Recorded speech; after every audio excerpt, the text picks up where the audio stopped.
quick progress update. We are expecting rain this afternoon, and I'm going to go ahead and start burying with the machine, but I just wanted to, we just want to make sure to get this covered up and protected from the rainstorm about to come through. So we're just going to leave these inlets open for right now, but we do plan on, if possible today, digging these out further and getting our basin installed there and installed right there. But for now, I'm just going to get this covered up and protected. We checked the level the whole way. We have good fall fitting connected for it right here. So all we have to do is dig our trench out, which is actually what Luke is starting on right now, to connect this.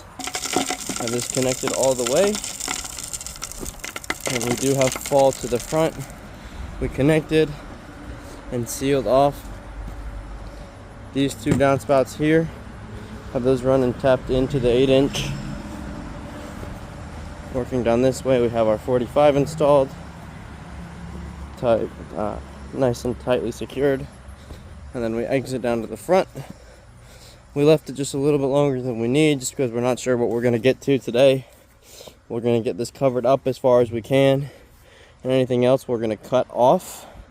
And then we'll kind of cut it at a diagonal. That way the bottom of the pipe is flush with the ground and kind of underneath, and that way we can bury over anything else we need to. And then we'll make our rock bed leading up to the curb there. But we have nice fall, especially in this front section, but we have some fall the whole way. And this is big 8-inch double wall pipe. It's going to flow very nicely to the front, and we'll make sure nothing is impeding the exit whatsoever. We'll dig down for the rock that we set in to make sure that this flow is unimpeded to the storm drains here.